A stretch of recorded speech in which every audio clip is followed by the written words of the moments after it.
شان والے آج تو آیوں تے بہار آیا اللہ نو تو پیارا لگنا ہے تائیو رب نے بھی خوشیاں منایا اللہ نو تو پیارا لگنا ہے تائیو رب نے بھی خوشیاں منایا حبیبہ اچھی شان والے آج تو آیوں تے بہار آیا زلف تیری دے کنڈل سونے مولیندے نے دل من مونے زلف تیری دے کنڈل سونے مولیندے نے دل من مونے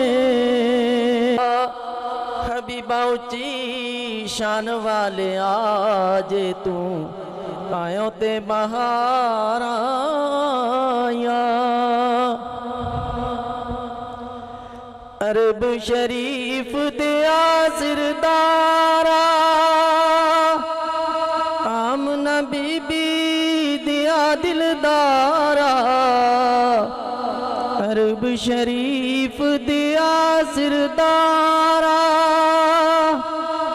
آمنہ بی بی دیا دلدارا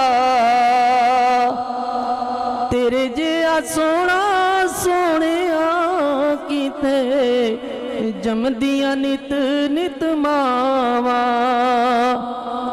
تیرے جیا سونا سونے کیتے جم دیا نت نت ماوا حبیبہ اچھی شان والے آج تو آیوں تے بہار آیا رحمت دی تساں اکھ جد کھولی دائی حلیمہ نے بھر لئی جھولی رحمت دی تساں اکھ جد کھولی دائی حلیمہ نے بھر لئی جھولی لے گئیو خزانے رب دے خالی رہ گئیاں دوجیاں دائیاں لے گئیو خزانے رب دے خالی رہ گئیاں دوجیاں دائیاں حبیبہ اچھی شان والے آج تو آیوں تے بہار آیا ناصر پڑھ پڑھ تیریاں نعتاں بھل گیا سارے جگ دیاں باتاں ناصر پڑھ پڑھ تیریاں نعتاں بھل گیا سارے جگ دیاں باتاں شان تیری نہیں مکنی کئی صدیاں مکن تے آیاں شان تیری نہیں مکنی کئی صدیاں مکن تے آیاں حبیبہ اچھی شان والے آج تو آیوں تے بہار آیا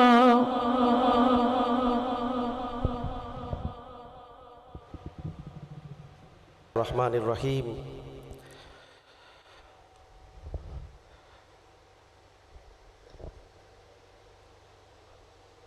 حضرات گرامی قدر 5 روزہ درس عرفان القرآن کی چوتھی نشست آج چوتھا دن ہے آپ اس کو سیکنڈ لاسٹ دن بھی کہہ سکتے ہیں کل ہماری آخری نشست ہوگی کل 5واں دن ہوگا آج کی اس بزم کے اندر جتنے بھی معزز مہمان ہماری مائیں بہنیں بیٹیاں تشریف لا چکی ہیں یا لا رہے ہیں، میں تمام کو صمیم قلب سے خوش آمدید بھی کہتا ہوں، ان کا شکریہ بھی ادا کرتا ہوں کہ سحری کے فوراً بعد اتنی کثیر تعداد کے اندر، سینکڑوں کی تعداد کے اندر نوجوانوں کا، بزرگوں کا اس مجلس کے اندر آنا، اور بالخصوص ہماری ماؤں بہنوں بیٹیوں کا اس عظیم الشان 5 روزہ دروس قرآن کے اندر تشریف لانا وہ قابل ستائش بھی ہے۔ آج کی اس چوتھی نشست کا آغاز صحیفہ انقلاب کی آیات بینات سے کیا جاتا ہے۔ میں عالم اسلام کے عظیم قاری قرآن، فخر القرہ، نجم القرہ، زینت القرہ جناب قاری حسن جمیل خان قادری صاحب، ان سے ملتمس ہوں کہ وہ تشریف لائیں اور آیات بینات سے آج کی اس بزم کا آغاز فرمائیں۔ میرے ساتھ مل کے نعرہ لگائیے، نعرہ تکبیر۔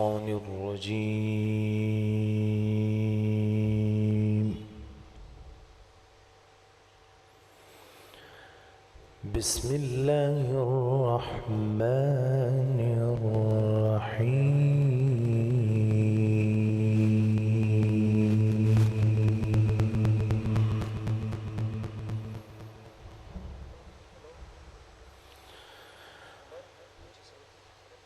الرحمن علم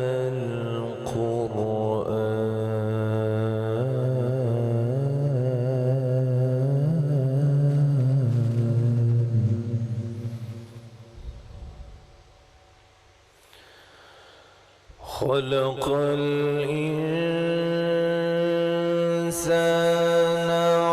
علمه البيان الشمس والقمر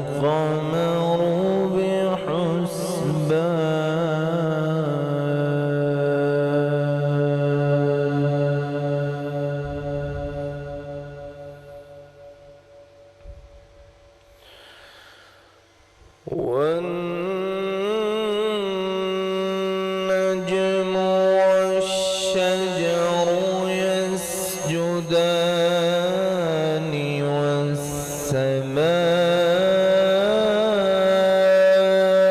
رفعها ووضع الميزان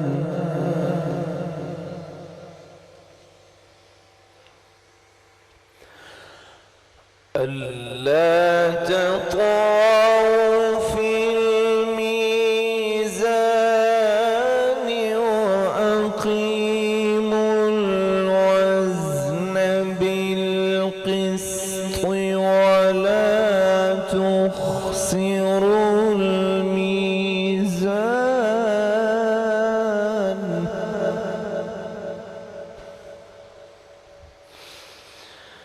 والأرض وضعها للأنام فيها فاكهة والنخل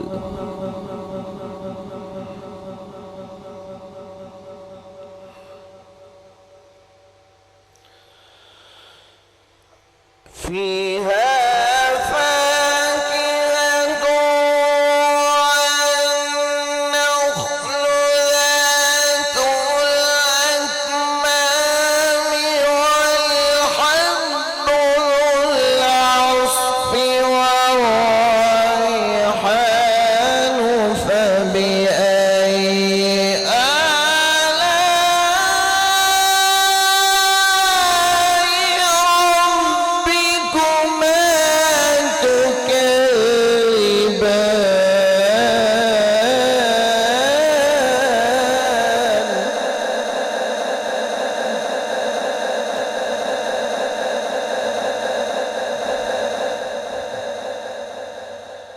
خلق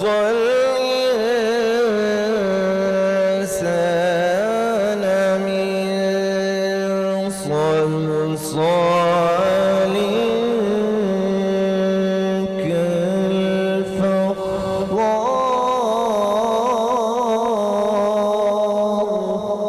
كالفخار وخلق الجان من مارج من نار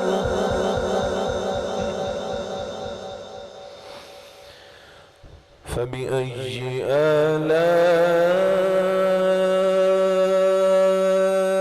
آلاء ربكما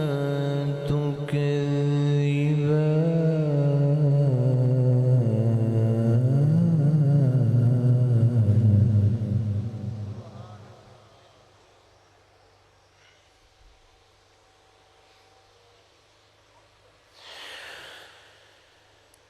رب المشرقين ورب المغربين فبأي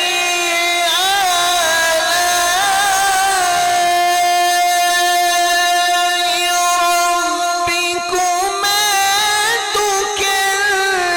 تكذبان مرج البحرين يلتقيان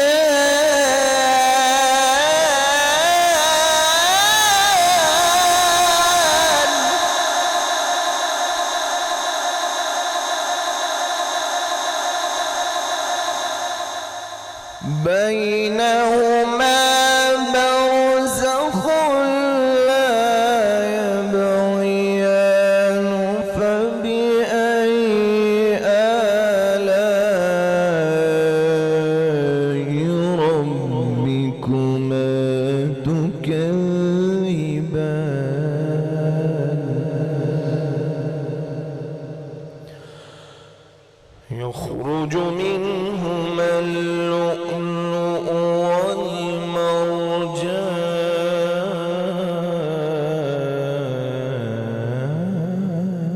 والمرجان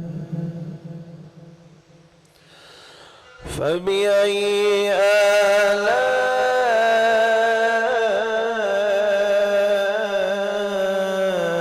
آلاء ربكما تكذبان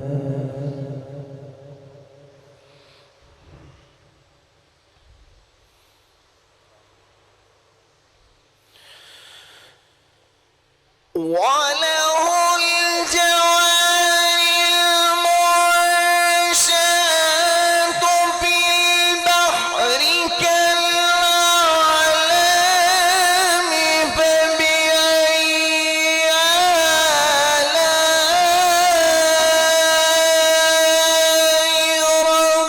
ربكما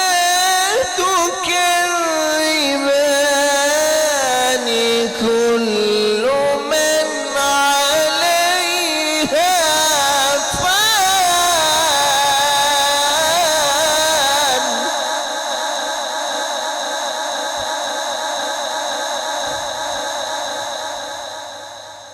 كل من عليها فان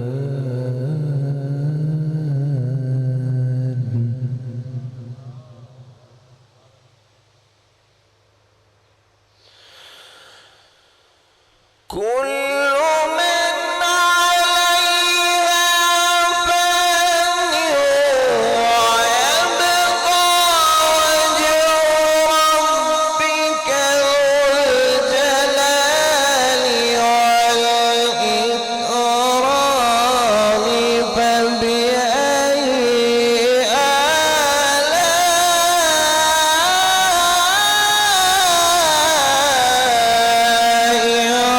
ربكما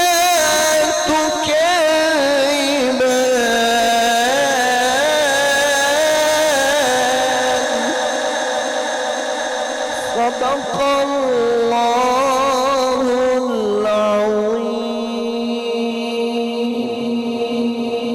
العظيم بیانات سے ہمارے قلوب و اذہان کو منور و معطر فرما رہے تھے کہ وہ ذکر حسین رحمت کا امین کہتے ہیں جسے قرآن مبین، دنیا کے نئے نغمے سیکھے، عقبہ کا ترانہ بھول گئے۔ حضرات گرامی قدر، آپ کی سماعتوں کے حوالے پاکستان کے عظیم شناخان، ایک خوبصورت آواز اور خوبصورت گداس رکھنے والے شداد گرانے سے ان کا تعلق، یقین مانیے جب پڑھتے ہیں تو ایسے لگتا ہے جیسے لبوں سے پھول گر رہے ہیں۔ پاکستان کے عظیم شناخان جناب سید طلال حسین کاظمی صاحب، ان سے گزارش کر رہا ہوں کہ وہ سٹیج پہ آئیں اور آقا انعامدار مدنی عطائیدار حضور سرور کائنات صلی اللہ علیہ وآلہ وسلم کی بارگاہ میں ہدیہ عقیدت پیش کیجیے۔ نعرہ تکبیر، نعرہ رسالت، نعرہ رسالت، نعرہ حیدری، نعرہ غوثیہ، نعرہ غوثیہ۔ ہو تو کاسا بھی پڑا سجتا ہے، ہاں ان کی چوکھٹ ہو تو کاسا بھی پڑا سجتا ہے، ان کی چوکھٹ ہو تو کاسا بھی پڑا سجتا ہے، ان کی چوکھٹ ہو تو کاسا بھی پڑا سجتا ہے، ہاں در بڑا ہو تو سوالی بھی کھڑا سجتا ہے، ہاں در بڑا ہو تو سوالی بھی کھڑا سجتا ہے۔ میں سایہ کا ہو تو لازم ہے غلامی پہ غرور، میں سایہ کا ہو تو لازم ہے غلامی پہ غرور، ہاں ایسی نسبت ہو تو پھر بول بڑا سجتا ہے، ہاں ایسی نسبت ہو تو پھر بول بڑا سجتا ہے۔ بڑا خوبصورت شعر ہے، یہ غلامی کہیں کم نہیں ہونے دیتی، یہ غلامی کہیں کم نہیں ہونے دیتی، ہاں ان کا نوکر ہو تو شاہوں میں کھڑا سجتا ہے، ہاں ان کا نوکر ہو تو شاہوں میں کھڑا سجتا ہے۔ تاج شاہی کے مقدر میں یہ زیبائی کہاں، تاج شاہی کے مقدر